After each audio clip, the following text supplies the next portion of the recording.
Happy Sabbath po. Lagi po ako sinusubok ng technical.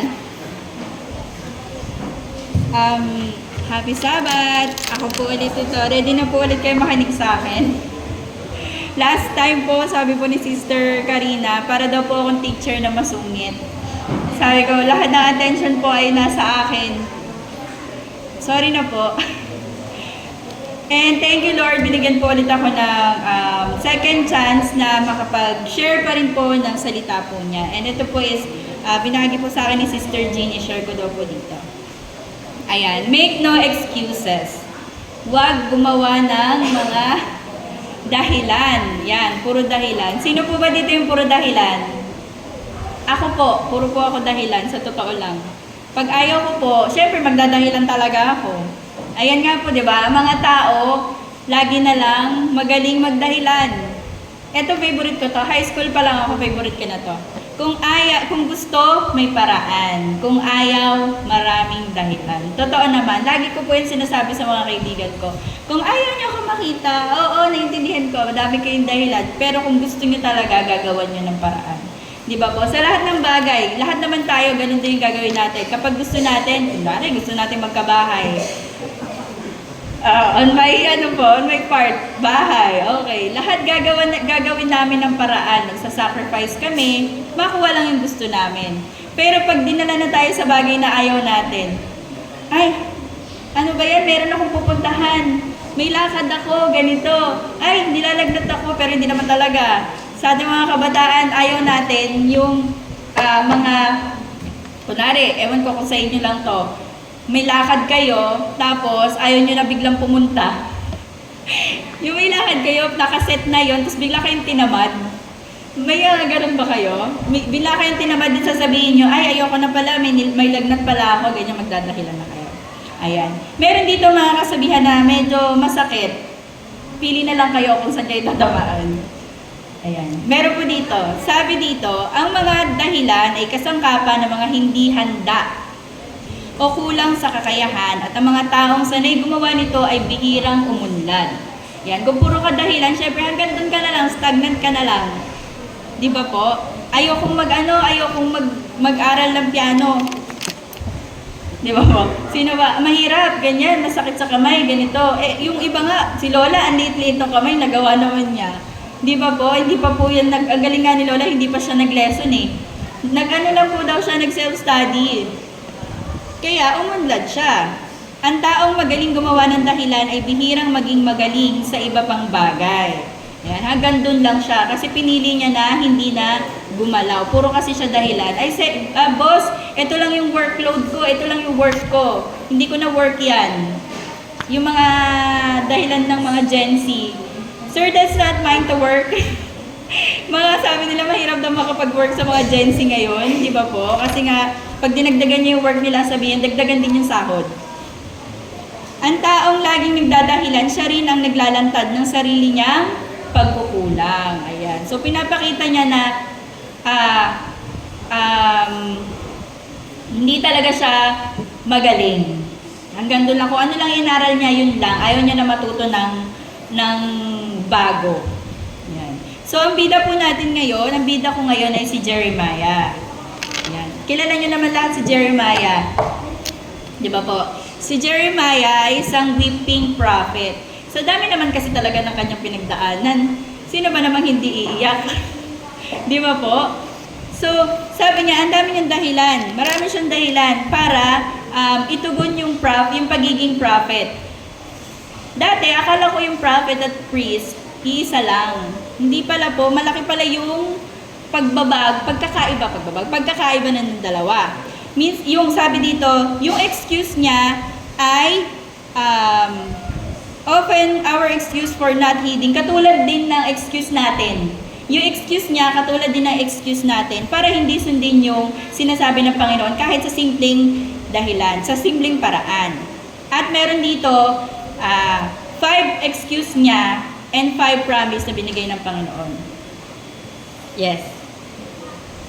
Okay, ang unang excuse niya is the task is demanding. Sobrang hirap. si Jeremiah, hindi siya tinawag bilang maging priest katulad ng tatay niya at ng lolo niya. Tinawag siya bilang maging prophet. So parang siguro naisip niya, unfair naman. Bakit ako prophet? Eh alam ko yung gawain ng prophet. Isa po sa gawain niya is pagkakaiba ng prophet at saka ng priest. Sa priest po, duties written in the law, pero sa prophet, hindi niya alam kung anong ipapagawa sa kanya. Di ba po? Hindi nga alam. Katulad ng mga kabataan, ito lang yung, kunwari sinabi, ito lang, maghugas ka lang ng plato ngayong araw na to, ito lang. Pag dinagdagan mo na yan ng maglaba, magrereklamo na. Pag dinagdagan mo na yan ng magwalis, sabi mo, ako lang, maghuhugas lang ako. Di ba? So, si Jeremiah, ganun din pala. Yun yung, niya, Lord naman, meron pa yung mga maraming gagawin eh. Sa priest, ito lang. Okay. Sa priest daw ay nag-work siya para ma-preserve ang nakaraan. Pero sa prophet, ang ginagawa niya ay gumagawa siya ng trabaho para ma-change ang future. So, para magkaroon ng future ang nation. So, mas madali nga naman yung magsulat-sulat na lang, di ba po, sa HR, sabihin natin ganyan. Mas madali nga magsulat-sulat na lang kaysa magsabi ka sa tao na baguhin mo yung ginagawa mo para sa future. Sabi sa priest, ito, nagmi-ministered individual needs. Sa prophet naman, tried to reach and change hearts. Okay. Sa priest, yung priest ngayon, ganun pa rin po yung ginagawa ngayon ng priest, tama po? Nagaano pa rin sila sa kumpisal, tama po ba? Yun. Nagaano sila. Kung sino lang lumapit, okay, yun yung, magbabago, papatawarin ng Lord. Di ba, ganun po sa mga Katoliko. Pero sa prophet, siya yung napunta sa mga nation. Siya yung nagsasabi, guys, ito na yung ginagawa nyo, mali na, magbago na tayo. So, kay Jeremiah, demanding yon. Ito pa, may rituals ang priest. Sa kanya, ina-address niya yung whole nation na ayaw makinig sa kanya. Yung priest, pinupuntahan natin, pero siya, napunta siya doon at nagsasabi siya ng mga bagay na ayaw nilang pakinggan. Ayan, ang priest daw ay nire-respeto. Pero ang prophet ay kailangan niya pang patunayan kung bakit nandun siya, kung bakit siya propeta. Di ba po, meron pang mga, yung hihingi pa ng mga magic, ganyan, sa mga prophet. Ay, okay, gawin mo to. Yung ginawa po ni Moses, nagpaano siya ng mga 10 plagues. Ayan. Isa pa po, ito pinakamahirap. Kita po ba? Ayan. So, pinakamahirap. Yung priest ay may sahod. Supported daw ng people's offering. Pero yung prophet, walang income. So, syempre, may kaparapatan po ba si Jeremiah sa tingin niyo? May karapatan ba siyang magreklamo talaga? Sobrang demanding po talaga ng kanyang gagawin. Biruin niyo, pupunta ka doon. I-condemn mo sila. Pagkatapos, hindi mo alam kung anong gagawin ng mga tao sa'yo. Pagkatapos mo sabihin, masama ka, magbago ka. Tapos wala ka pang sahod. Di ba? Talagang maiiyak ka talaga nun. Pero, ang promise po sa kanya, Jesus too was called to be a prophet. Ayan. Di ba po ang Panginoong Jesus, nagpunta siya sa mga lugar at nagkwento siya. Nag-preach siya. Ayan. So, nag-change siya ng heart. Kaya siguro sinasabi ng mga Muslim na si Jesus ay isang propeta lamang. Kaya siguro yun yung sinasabi nila. Kasi yun yung ginawa ni Jesus. At hindi nila ina-acknowledge yung pagkamatay ni Jesus. Okay. Sabi dito, tatawagin ka ng Panginoon sa mahirap na bagay, pero hindi ka niya pababayaan. Ako po, hindi ko naman inisip na mag-aano ako dito, makakapagsalita ako. Never in my mind talaga na makakapagsalita ako dito. Pero nakikita ko kasi si Sister Jean, yung iba, yan, kayo po nakikita ko po kayo, okay, nagagawa nila. Siguro kaya ko din. Siguro, pero hindi ko in-attempt, hindi ako nagsabi, gusto ko. Inano lang po ako na, okay, in-appoint ako, sabi, talaga magsasalita ako, parang, kaya ko ba? Parang deserve ko ba? Parang ganon. Pero, sabi nga, ipag-pray mo. So, pinag-pray ko, siguro, may kaba pa rin kanina, syempre, kinakabahan pa rin ako. Tuwing nagsasalita ako, actually, kinakabahan ako. Iniisip ko, may sense ba yung sasabihin ko? May makikinig ba? Meron bang mababago kahit papano? Kasi, Sa akin, pag may nagsasalita dito, parang ninanamnam ko yung sinasabi nila, kahit pa paano na may sinabi sila and hindi ko tinanggap sa sarili ko, parang walang sense yung pagsimba ko. Parang ganon. Parang walang nangyari sa araw na yun ng Sabat. Ayan. This gives deep meaning and direction. Like Jeremiah and Jesus, we are called to trust God's plan over our own and accept that our lives belong to Him with a unique purpose He has designed. Ayan, sa tingin ko po, ito, na-accept ko na yung aking calling. May calling po. Na-accept ko na yung calling ko since nasa bahay lang naman ako. Ngayon, tingin ko, wala naman akong karapatan pa magreklamo pa. Tama po. Tinanggap ko na kung ano yung gagawin ko dito. Okay, pangalawang ano po niya is, yung my talent is inadequate. Hindi daw, hindi sapat kung ano yung meron ako. Yan. Sabi niya, but I protested, oh no, Lord God, look, I don't know how to speak since I am only a youth. Yan. Pakiramdam niya, hindi siya sapat na nagsasalita. Parang ako, yun nga, hindi ko, naalala ko ng si Brother June, nag-ano siya sa akin na, naghahanap siya, nangangarag siya. Ay, sino magpipray, ganyan. Tapos sabi niya, Princess, mag-pray ka. Tapos tinanggihan ko, sabi ko, hindi po. Tapos nakita ko yung disappointment sa mukha niya. And then, naalala ko yun, since then, parang naisip ko na, pag may mag-aano na sa akin, pipilitin ko na mag-give na kung ano yung ma-offer ko, ganyan. And then kasi that time, kaya ako naman tinanggihan si Brother June kasi yung prayer ko, parang inisip ko, hindi kasing ganda ng prayer nyo.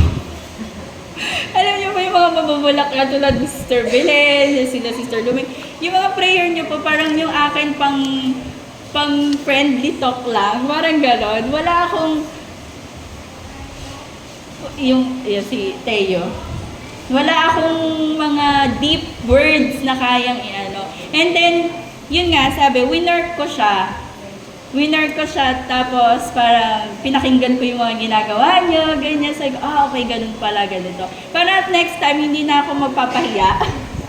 And then, ewan ko po kung natanggihan ko pa ulit si Brother June, after ng mga yun. And then, parang sinabi ko, next time talaga, hindi na ako tatanggi.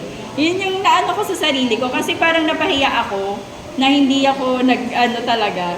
Kasi sabi ko, prayer lang yun, bakit hindi ko pa nagawa? Parang ganun. And then, ayun nga, yung talent ni Jeremiah, naisip niya na, hindi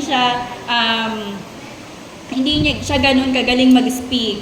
But then, hindi naman yun yung tinitingnan ng Panginoon, yung galing mo. Di ba po? Pinapakita ng Panginoon na I chose you because ipapakita ko kung gaano yung siya, yung Panginoon na nag-work sa'yo, hindi siya. Di ba po? Yun po yun, di ba? Okay, ang promise po dito, God spoke, "This is my beloved Son. I take delight in Him." Ayan. Kahit niisip natin na wala tayong talent, katulad ko, wala naman ako pong talent sa pag-awit, pero lagi po ako nagpapa-awit. Ayan, sobrang baba nung song ko, pero tinatry ko naman po, natsatsagaan nyo naman po. Ayan. Even if we feel untalented or unprepared, God gives us what we need for the task. Ayan. Binibigay niya yung kailangan natin. He provides and empowers those He calls, just as He gave Jeremiah the words to speak. Ayan. Siguro next time, ayan.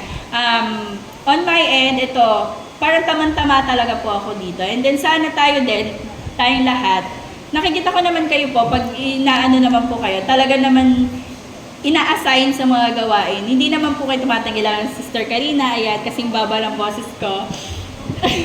Kumakanta siya kahit sa AY, ayan. Number 3, time is not right. Jeremiah said to God, I am only a youth. He felt inferior, inexperienced, and intimidated by the size of the task to which God was summoning him. O yun nga, sinabi ko yung gawain ng priest sa gawain ng prophet. So sabi niya, sobrang bata niya pa. Bakit siya? Hindi ko alam kung ano po yung age niya, hindi naman po sinabi. Pero ang dating po ng youth po is hindi pa siya kasal. Parang gano'n, wala siyang family. So, bata pa nga, di ba po? Parang dati, si Resh, si Tin, nagsasalita na sila dito. Even bago ako magsalita. So nakikita ko sila. So namamangha ako, sabi ko, Ang galing, sabi ko gano'n. Ang bata pa nila, pero nagagawa nila. Yun yung naisip ko. Sabi ko, siguro kung ako, hindi ko kaya yun. Yun yung nasa isip ko. Ang galing ni Resh, kaya nung si Resh, tinanong ko siya, paano mo nagagawa yun? Di ba tinanong kita nun?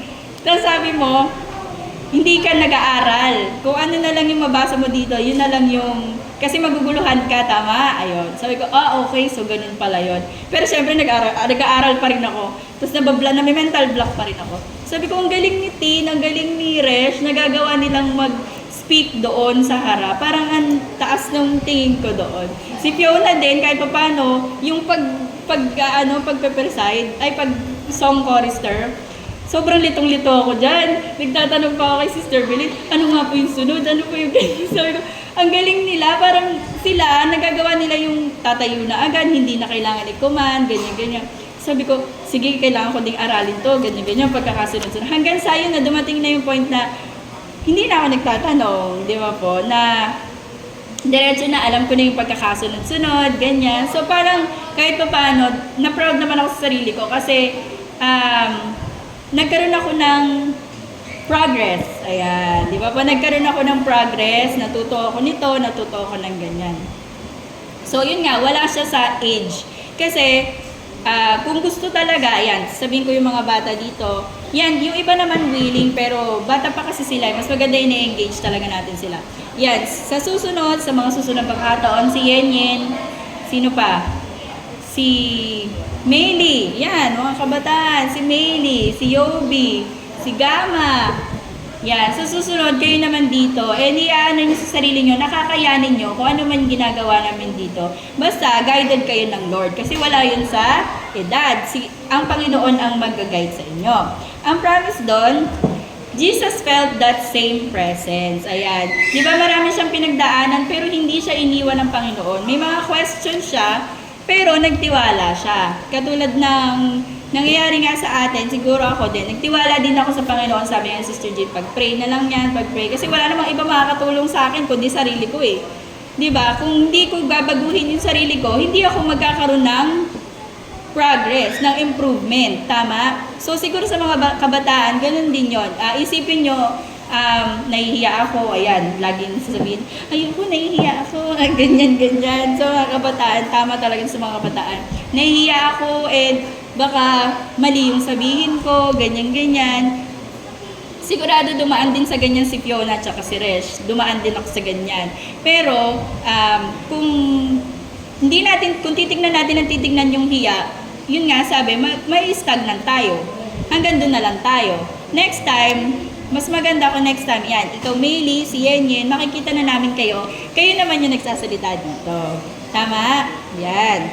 Kayo, sa susunod, yung mga malilikot na boys na yan, pag lumaki-laki yan, medyo magagamit na natin yan dito, di ba? Dati din tanda ko, si Gian, di ba? Sobrang kulit din ni Gian dati, as in sobrang lala ng kulit ni Gian. Pero ngayon, sobrang active daw sa simbahan. Di ba? So magtiwala lang tayo na mga kabataan natin sa ngayon, ganyan talaga kasi bata sila. Pero in the future, magagamit din sila ng Panginoon at mag-work ang Panginoon sa kanila. Okay. Number 4, the teaching is dangerous. Yan. Sobrang nga naman nung sinasabi ni Jeremiah. Guys, ang salbahin nyo na. Pag hindi kayo nagbago, ganito yung mangyayari. So, sino nagsabi sa yung salbahe kami? Siyempre, sasagot yung mga tao. Ano mo naman sa amin? Ang hard mo naman sa amin. Ayan. Binigyan si Jeremiah ng mahirap na mensahe. Not one of deliverance, but of judgment. Dahil dito, lagi siyang misunderstood, persecute, at na-arrest pa. Yan. Ano pa yung kanyang buhay? Ano yung threat? Tagalog. Banta, ayan, pinagbabantaan pa siya. Nire-reject nila ang message ni Jeremiah kasi ayaw nila marinig ang katotohanan. Well, ito sa age natin, ito yung mahirap na matatawag ka pa na homophobic. Yung homophobic, yung mga galit daw sa bakla. Ganyan. Yun yung tawag sa akin ni Ibeng. Homophobic daw ako. Pero hindi, kasi may mga kaibigan akong mga ganon. And kasi nag-share din ako sa kanila ng verses. Parang may voice sa ano ko na, syempre, naaawa ako sa kanila. Alam nila yung nangyayari, alam nila yung ginagawa nila, hindi lang nila ma-stop, ganon. Alam niyo po yun? Alam nila na mali yun eh. Alam nila na hindi. Yung isa pa, born again pa siya eh. Tapos, inano daw siya, yung tinanggal sa simbahan nila, sila nilang nung nalaman na ganon siya, inano siya, ano po tawag doon? Disfellowship. Ayun, ginanon siya, dinisfellowship siya. Pero sobrang active siya doon and lagi siya nagtatight. And hindi siya hindi siya umamin. Inano siya, chinismis. Chinismis siya nung nung isa naming friend. So parang nalungkot siya doon. Gusto niyang mag-out sa kanila, pero na-judge agad siya. Okay, bago siya nakakuha ng comfort, ng understanding, and okay, sige, sasabihin natin na, ganyan ka nga. Pero, mahal ka ng Panginoon at the Lord will work on you and you soon will see the truth. Diba po? Pero ang nangyari is, ganyan si ganyan, ba't ganyan? Nagsisimba pa naman, ganyan. Diba ang hirap po? Yun yung dating kay Jeremiah. Si Jeremiah, whole nation siya nagsasabi, eto guys, immoral na tayo. Ganito na yung ginagawa natin. Pumapatay tayo and nagnanakaw, which is masama. Diba, yung mga tax collector, ginaganyan-ganyan niya. So, syempre, hindi nila matatanggap yon. Sino ba naman magsasabi namin, yung mga corrupt politician, masasabihan ba natin ng ganon? Nasasabihan ba natin ng ganon? Ikaw magano ka, tigilan mo na yung pagnanakaw. Siguro may nagsasabi na sa kanila, pero wala na silang pakialam. Garapalan na nga po, di ba? Ngayon, ang tindi na. Sobrang, wala na tayong magawa. Kung meron lang prophet sana na pupunta dito. Kung meron na sana, di ba po dati may nagpunta na po na prophet? Na Indian? Napanood ko yun eh. Meron, tapos sinabi niya yung pangatlong sumpa na mangyayari sa Pilipinas kapag hindi nagbago ang mga Pilipino is magkakaroon ng mga tawag dito, sugat na hindi gumagaling. Sabi niya, mangingitim daw ang balat ng mga tao, tapos hindi na daw gagaling. Kasi nakita daw ng Panginoon yung sobrang lala na nangyayari sa Pilipinas that time. And then syempre, nung time na yun, napaisip ako, totoo ba yung ganyang mga sinasabi, ganyan. How I wish may prophet talaga ngayong panahon natin. Tama po. Okay. Yung burning, yung pot po na yan, ini-AI ko lang yan, yan daw po ang galit ng Panginoon. Na anytime tatapo na siya. Anytime buhos na siya dun sa nation na pinagsasalitaan ni Jeremiah. Ang sabi, ito na ang galit ko, malapit na. Kaya para hindi matapon, binibigyan pa sila ng pagkakataon ng Panginoon na magbago. Di ba napakabuti nga ng message? Sinabihan ka bago ka patayin. Di ba? Yung message, sinabihan ka muna bago ka ikulong or parusahan. Na pwede ka pang magbago. Di ba? Walang ganong Panginoon lang natin. Nasasabihin kung gaano tayo dapat baguhin ang ginagawa natin. Bago niya tayo parasahan. Kung hindi tayo susunod, nasa sa atin na yun, tama? Kung nakuha natin yung kaparasahan, nasa sa atin na yun. And then ang promise, Jesus' teachings cost him his life. Ayan. Even if God's message through us brings danger, He gives us strength to endure. He promises to protect and sustain us, making us strong against opposition and ensuring we are not defeated. That time, si Jeremiah, marami siyang sinabi, but then, marami pa rin ang protection na binigay ng Panginoon. Tama? So sa atin siguro ako, yung pagsasalita ko sa mga kaibigan ko, iniisip ko, baka masaktan sila or mag-friendship over na kami, ganyan. Pero yung words na pinipili ko, yun yung words na para hindi sila masaktan, pero at the same time, masabi sa kanila yung katotohanan. Pero nasa sa kanila na yon kung i-AFO na nila ako. So far, hindi pa naman po. So far, kinikita pa rin naman nila ako. And nakikipagkwentuhan pa rin naman sila sa akin, ganyan. Kaya sa tingin ko, nag-work pa rin ang Holy Spirit sa kanila. Tama po. Ayan. Last, do I have to go now? Ayan. Sabi ni Jeremiah, God called Jeremiah to act immediately. Kapag sinabing gawin mo na to, mag-speak ka na sa Sabado. Okay. Ay, ayoko pa po. Tatanggi ako. Ayoko pa, Sister Jean, sa pa ako mag-speak? Di ba po? Ang sabi dito, he was called to move out among people. He was called to deliver an offensive message. He would not be welcome, nor would he be accepted.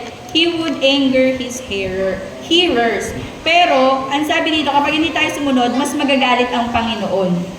Ang Panginoon ang mas magagalit sa atin. So, syempre, susunod na lang tayo. Ano bang masama sa inuutos ng Panginoon? Di ba po? Sa atin, ano bang masama sa sinasabi sa akin ni Sister Jean na magsalita dito? Di ba? Wala naman yun. Nasa sa akin na lang kung tatanggapin. Ano bang masama sa pag-awit? Tama? Ano bang masama sa mga batang anuhan natin dito na mag-share ng kanilang talent? Di ba? Wala naman po. And sa atin, kahit tayo matatanda na, nagagawa pa rin naman natin mag-share na tayo. Sister Lumeng, kung ano yung makakaya niya, nagpe-pray siya, ganyan. Si Mama, ganyan din po. Yung mga kabataan talaga, ang mas kailangan natin pagtuunan ng pansin. Ang promise po dito, Jesus is willing and obeyed. Kahit sobrang hirap, mas mahirap yung nangyari kay Jesus kaysa kay Jeremiah, pero sumunod pa rin siya. Si Jeremiah, may mga threat nga sa buhay niya, pero nagawa pa rin yung trabaho niya. Si Jesus, hindi siya namatay. Si Jesus, sumunod siya, may threat sa buhay niya, and it cost him his life. Ayan. Hinihingi ng Panginoon na tayo ay susunod agad-agad. Agad-agad. Walang bukas, walang ganito. Ako kasi, nung wala akong chance mag-practice. Hindi ako nakapag-practice mag-preach, di ba? Diretso na ako. Ay, hindi. Ay, nakapag pala ako ng Sabbath school. Ayan. Yung Sabbath school, medyo magaan pa kasi nagsasabi pa ako may mga pa si Sister Jean na sa akin binibigay na mga topic. Ayan. Doon ako nahasa sa Sabbath school. Ayan. We are in danger of God's wrath. Sa galit ng Panginoon. We have the promise of God's power. Do not be intimidated by them, or I will cause you to cower before them. Immediate obedience is the only appropriate response when God calls. Ayan. Kapag hindi ka sumunod, ikaw ay hayaan kong bumaba sa kanila. Tama po yung cower? Cower before them. Parang yun yung pagkakaintindi ko. Okay. Ang tanong po dito, has God called you? Yan. Tinawag po ba kayo ng Panginoon? Kapag kayo tinawag ng Panginoon, ibibigay niya kung ano yung kailangan nyo.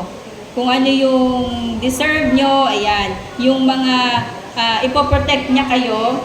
At saka, hindi niya kayo pababayaan kapag susundin niyo ang kanyang mga utos at i-share niyo ang kanyang salita sa iba. Diba? Nagagawa niyo po ba yun? Mag-share ng kanyang salita sa iba? Ayan, nagkagulo na yung mga bata.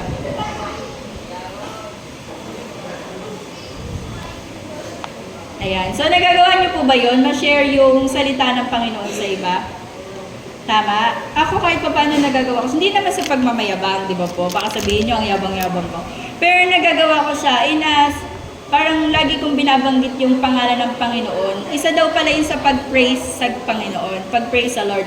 Ay, oo nga, salamat sa Lord, ganito. Pero alam mo, nag-pray ako sa Panginoon, ganyan. Parang ganun yung mga little ways ko sa pakikipag-usap eh. Lagi kong dinadamay ang Lord sa pakikipagkwentuhan ko sa iba. So, ayun nga po, tayo dito sa ating simbahan, maraming pagkakataon na ang bawat isa sa atin ay talagang dinadamay dito sa harapan. Di ba po? Wala sa ating hindi nakano dito sa harapan. Kahit pa paano, si Mami, kahit pa paano na hindi dito sa harapan, di ba, Mami? Yan. Next time, bibigyan daw kita ng part. Ayan. So, si MJ, gusto mo ba? Dito? Ayan. Next time, lahat ng mga kabataan, maisama natin dito kasi nga wala yun sa age, di ba po? So, ma-share natin ang salita ng Panginoon kahit sa labas at hindi tayo mahiya na ibahagi ang katotohanan sa iba. Ayan. Ayan lamang po at salamat.